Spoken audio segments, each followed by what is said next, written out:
The year is 1396. You are standing inside the ancient walls of Westminster Abbey, where cold air drifts between the stones, and candles burn like fragile stars against the dark. The great oak doors creak open, and before you unfolds a sight so strange, so unsettling, that for centuries it will remain buried in the dust of forgotten chronicles. The groom is King Richard II of England, 29 years old, tall and regal in shimmering robes of gold. The bride beside him, his new queen, barely reaches his elbow. Her hand is swallowed inside his gloved palm.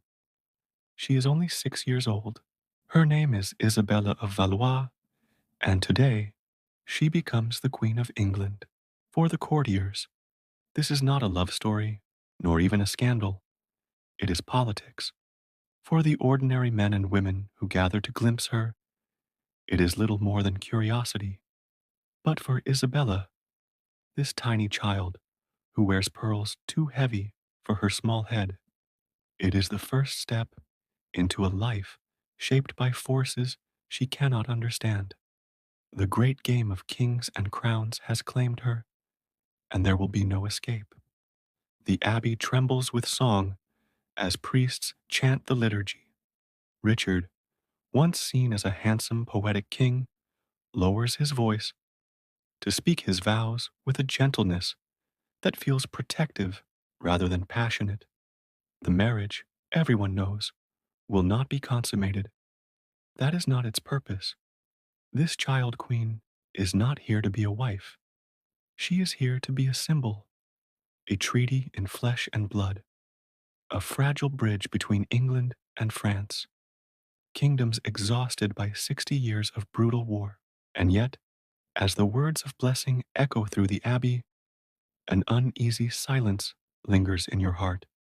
The candles flicker, the shadows lean long, for history has a way of turning these moments of hope into tragedies written in blood. To understand Isabella's fate, we must first step into the unstable, treacherous world she was born into.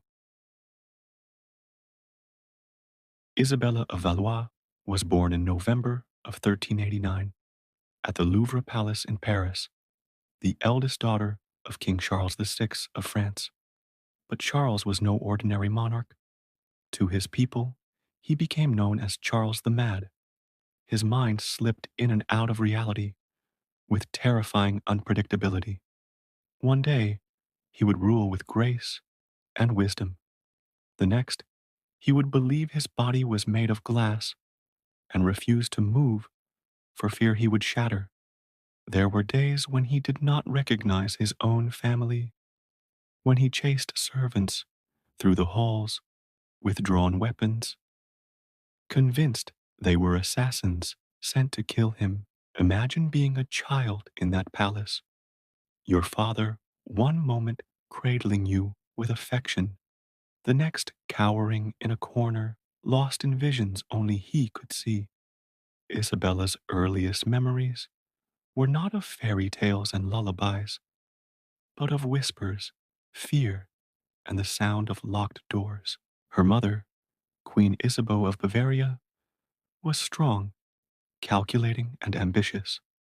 She understood her daughter's value, not as a child to be cherished, but as a bargaining chip in the bloody chessboard of European politics. France and England were locked in the Hundred Years' War, a conflict that had devoured generations, leaving towns in ashes and fields littered with the dead. And so Isabella's childhood was never her own. From the moment she could walk, she was being prepared to be sacrificed for peace. By the time Isabella was 6, whispers of a grand marriage echoed through the courts of Europe. King Richard II of England, recently widowed after the death of his beloved Queen Anne of Bohemia, stood without an heir. He was vulnerable and his kingdom fragile. His advisors urged him to remarry quickly. When French ambassadors offered Isabella's hand along with a staggering dowry and more importantly, a 28-year truce. Richard listened. The proposal shocked even seasoned diplomats. 6 was unusually young, even for a medieval bride, but the French argued that her innocence was her strength.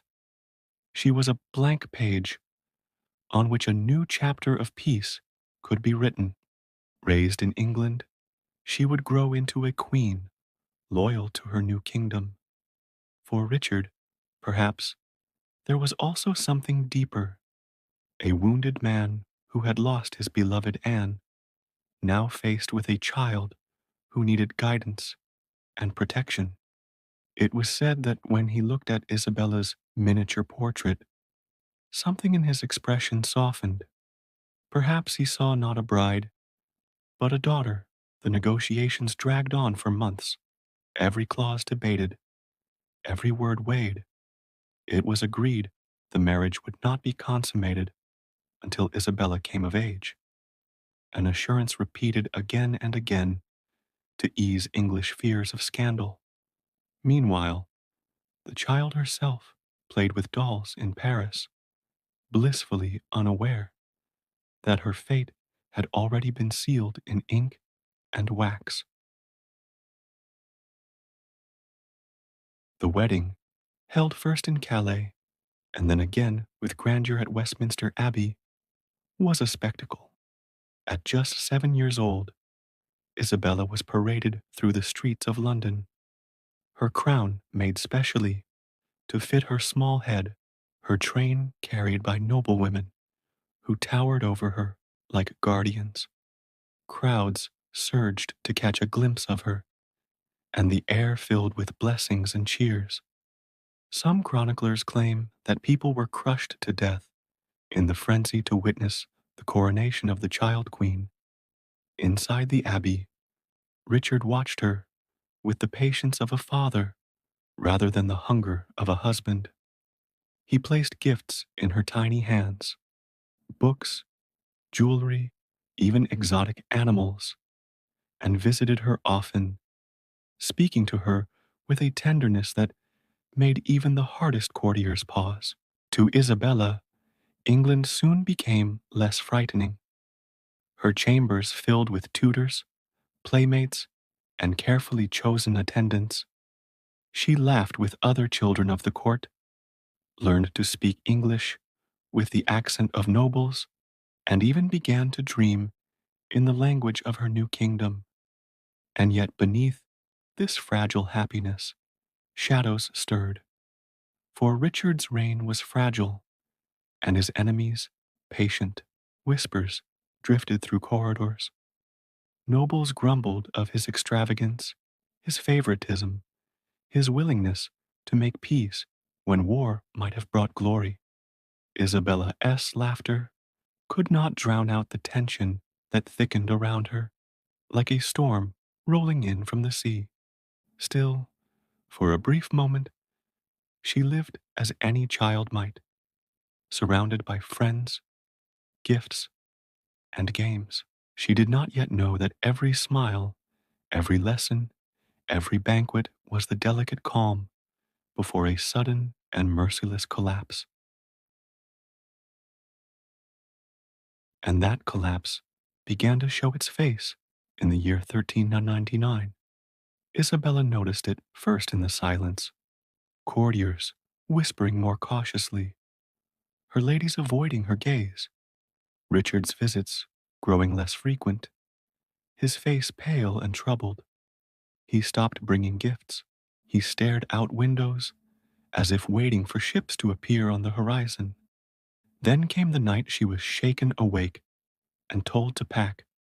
Margaret Holland, her closest friend, whispered in terror, "We're going to the Tower. The king says it's for your safety." But Isabella knew, even at her age, that the Tower of London was no sanctuary. It was a place of dread, where kings and queens had been imprisoned before their deaths. The streets of London were dark as she was hurried into a convoy, soldiers' armor glinting in the torchlight. No banners, no cheers, no procession, Just silence, the clatter of hooves, and the cold wind cutting through her gown. She clutched her doll to her chest, her heart pounding, not yet knowing that the kingdom she had been married into was on the brink of shattering forever.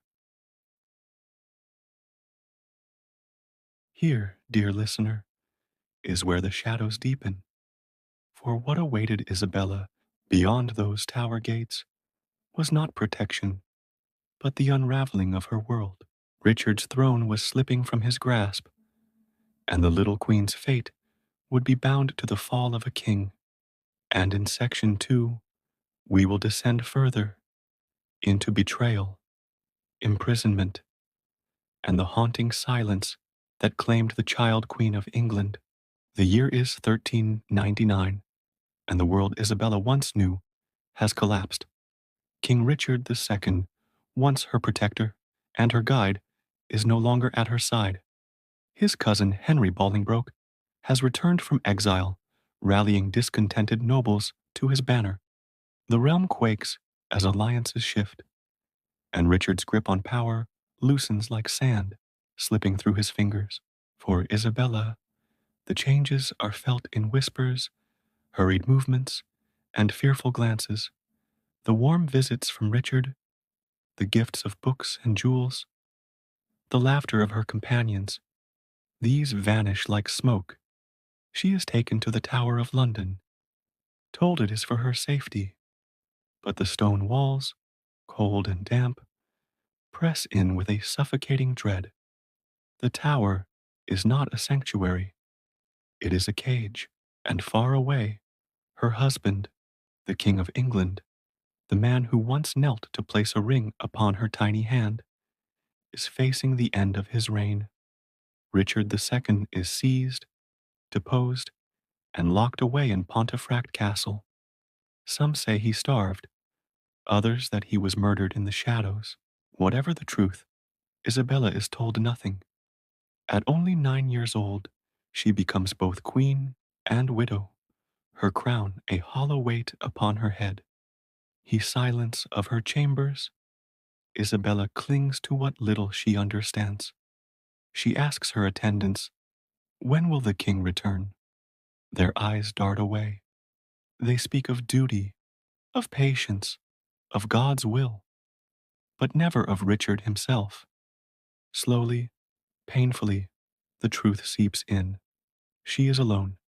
Henry Bolingbroke, now crowned King Henry IV, regards her not as a child, but as a political inconvenience. She is the daughter of France, bound to England by a treaty that now lies broken. To him, she is a symbol of Richard's failed rule, a reminder of a peace he does not wish to honor. And so, he makes his decision. Isabella, once paraded as the cherished bride of England, will now be treated as a prisoner. Her jewels are stripped from her, her dowry seized, her letters to her mother intercepted. She is forbidden from returning to France. Her chambers are watched, her laughter silenced. She becomes a ghost inside the palace walls, an ornament without purpose, a child whose very presence reminds the kingdom of a king they have buried in secrecy. There is one moment, just one, that pierces through this fog of despair. When Richard dies, Isabella insists upon mourning him as a wife, though she is barely 10 years old. Chronicles record that she refused to remove her royal attire, refused to be comforted, and wept for the man who had once treated her with kindness. For the courtiers, it was a strange, unsettling sight. A child queen grieving as though she had lived a lifetime of love and loss. For Isabella, it was perhaps the only way she could claim control of a fate that had been stolen from her. But mourning could not protect her. Years pass, and still Isabella is held in England. Henry IV grows restless. He proposes that Isabella marry his son, the future Henry V. To him, it is a practical solution.